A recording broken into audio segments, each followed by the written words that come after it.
राज्यसभा चुनाव को लेकर के डरे समय में उनको निश्चित हार की चिंता उनके अंदर समा गई। वो संविधान की धज्जियां उड़ाने का काम कर रहे हैं। इनको कांग्रेस पार्टी को लोकतांत्रिक प्रक्रिया पर, संवैधानिक प्रक्रिया पर विश्वास ही नहीं। साथ पार्टी के प्रदेश महामंत्री श्री मनोज जी, प्रदेश के प्रवक्ता श्री रमाकांत महतो जी, मीडिया सह प्रभारी श्री जोगिंदर प्रताप सिंह जी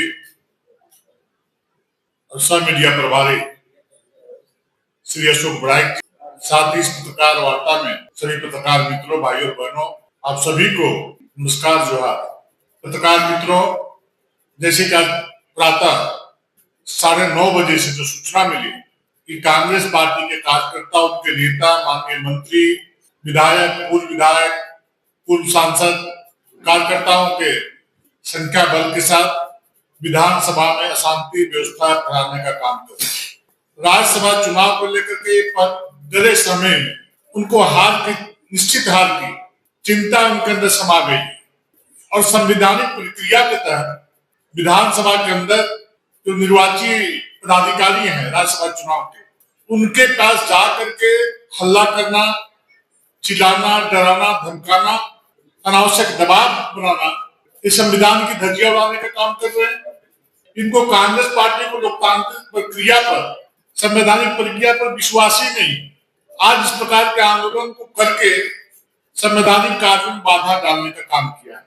मैं भारतीय जनता पार्टी का प्रदेश अध्यक्ष होने के नाते विधानसभा अध्यक्ष से मैं आग्रह करना चाहता हूं कि वैसे लोग, जिन लोगों ने संवैधानिक प्रक्रिया पर बाधा डालने का प्रयास किया है, तुरंत FIR करके उनको जेल भिजवाने का काम विधानसभा के अध्यक्ष करने का काम करें। जब रिटर्निंग ऑफिसर के द्वारा सभी प्रक्रिया पूरी की जा रही है तो व्यवधान डालने का क्या मतलब है? कांग्रेस ने राजनीतिक दबाव बनाने का काम कर रही है। कांग्रेस चुनाव आयोग की संवैधानिक प्रक्रिया पर बाधा डालने का क्यों काम कर रही है? विधानसभा में विधानसभा की स्पीकर उनके गठबंधन के अध्यक्ष हैं,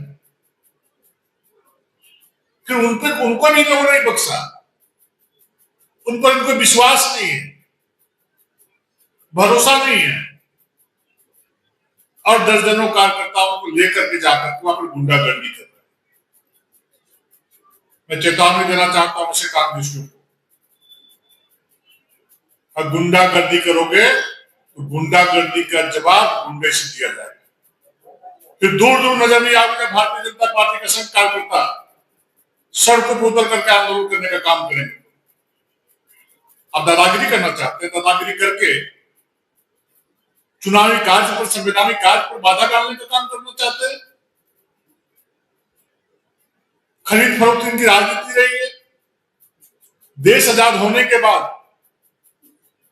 कई बार झारखंड से वैसे लोगों को, पूंजीपतियों को ये भेजने का काम किया है जिनका झारखंड से दूर दूर का नाता रिश्ता नहीं रहा। आप किसी कार्यकर्ता को टिकट देते, किसी झारखंड वासी को टिकट देते, इनको चाहिए थैला साहब को ला करके जिन्होंने झारखंड को देखा, झारखंड को जाना, झारखंड को पहचाना, वैसे व्यक्ति को टिकट दे करके तांडव मचाने का काम कर रहे हैं। जैसी जानकारी मिली हम लोग को भी इस प्रकार का गुंडे कांग्रेस के द्वारा किया जा रहा है, कांग्रेस लोगों द्वारा किया जा रहा है, वो सारे अंदर घुसे हुए विधानसभा के अंदर में। हमारे कार्यकर्ताओं ने भी उनको प्रोटेस्ट करने के लिए जाने का काम किया है, लेकिन हमारे कार्यकर्ताओं को विधानसभा के गेट के बाहर रखने का काम किया वहां का प्रशासन ने, और कांग्रेस के कार्यकर्ता नेता सब विधानसभा के अंदर घुसे। ये दोहरा मापदंड नहीं चलेगा। भेदभाव की राजनीति प्रशासन करना बंद करे, तो प्रशासन को भी मुंहतोड़ जवाब देने का काम भारतीय जनता पार्टी के कार्यकर्ता करने का काम करे। आपको पता नहीं, पांडे जी, 25 करोड़ से अधिक युवाओं को मुद्रा लोन योजना के माध्यम से स्वरोजगार से जोड़ा गया हम नौकरी दे के ही रोजगार से जोड़ सकते हैं, शुभ इसलिए नहीं, बात नहीं है।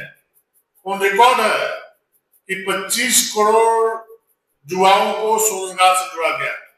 मुद्रा लोन योजना के माध्यम से बिना इंटरेस्ट लिए हुए 10,000 का लोन का व्यवस्था, 20,000 का है, 40,000 का है, बढ़ते जाती है राशि। बेरोजगारों को रोजगार से जोड़ा गया। आज 25 करोड़ युवाओं से अधिक युवा स्वरोजगार के माध्यम से जुड़ करके अपने परिवार को चलाने का काम कर रहे हैं और देश को आगे बढ़ाने का काम कर रहे हैं। युवा रहेंगे आगे, देश स्वतः आगे बढ़ जाएगा। नोटबंदी तो आप लोगों ने कहा आतंकवाद पे लगाम लगा देगा, काला पैसा पे। आरबीआई का रिपोर्ट है 95% पैसा आ गया। नहीं, आतंकवाद पे लगाम नहीं लगाया क्या? तो वो तो लगा कि लिक्विड मनी आप दे दिए, क्योंकि उसके बाद बैंक लोन करना था। मैंने अभी बताया आतंकवाद की बात को लेकर झारखंड की स्थिति थी, उग्रवाद को लेकर के शहर में सिमट के मत इधर बात है, आप चाहिए पढ़ने की। तो देखिए कैसे लोग जीते थे और आज कैसे जी रहे हैं।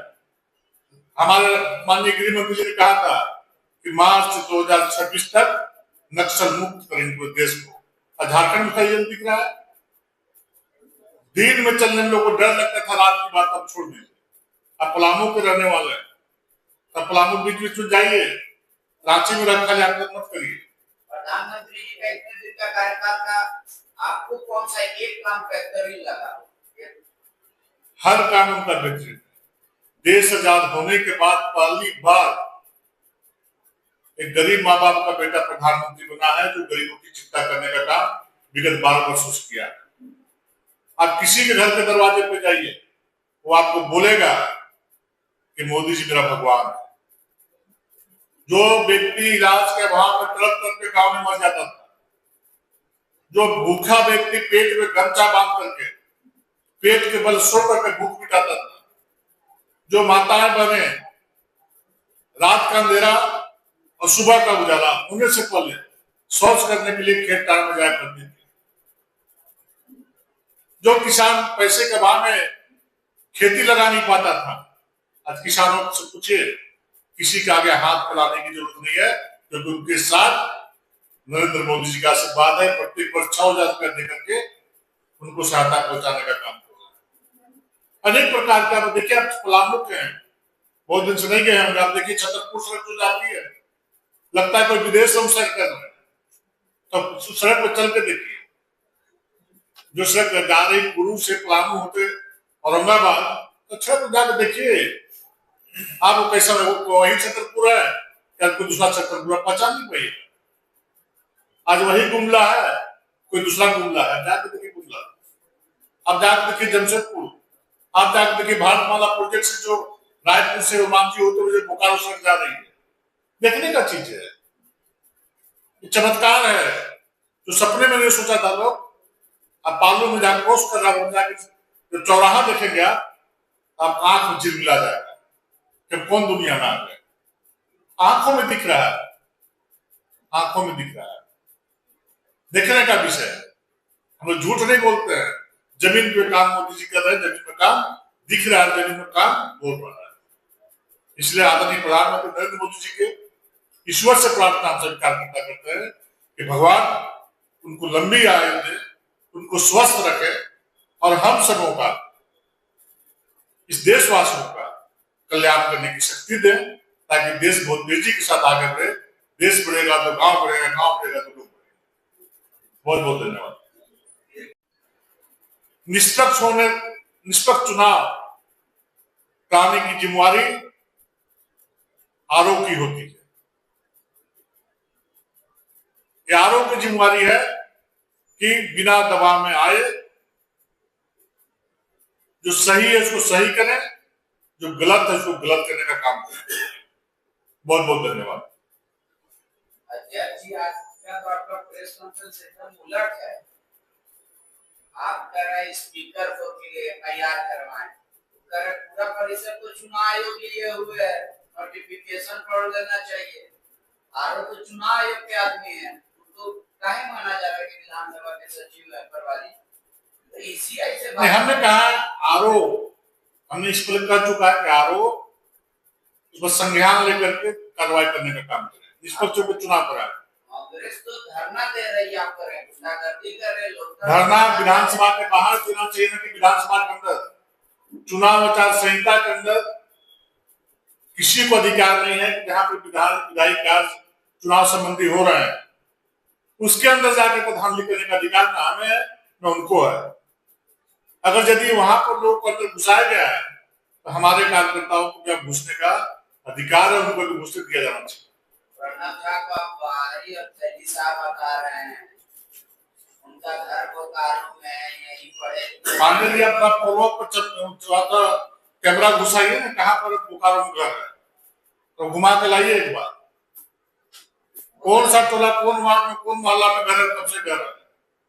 और बेचारे एफिडेविट में दिए हैं, आपने जिसको समर्थन दिया उनसे बहुत कम पूंजी है, वो कहाँ से थैली साहब। पूंजी की बात है, परिमल नाथवानी इस राज्य के लिए, इस राज्य के लोगों के लिए 2-2 बार सांसद रहते हुए अनेक प्रकार के कल्याणकारी कार्य झारखंड के लोगों ने करने का काम किया और निर्दलीय प्रत्याशी चूंकि हमारे पास संख्या बल नहीं था जिसके चलते हमने प्रत्याशी नहीं दिया। उनके 16 है, हमारे 21 साहब, 16 वाले कहां से 28 पहुंचेंगे। तो बीजेपी के कार्यकर्ता क्यों गए हैं, आरोप को हिम्मत देने की डरिए बात या कांग्रेस का प्रतिवाद करने की, आप अगर लाठी चलाइएगा तो नहीं, गलत परंपरा की शुरुआत कोई भी करेगा इस झारखंड में तो उसका विरोध भारतीय जनता पार्टी के कार्यकर्ता करेंगे। ठीक है, आपको चंद सवाल ले लेते हैं।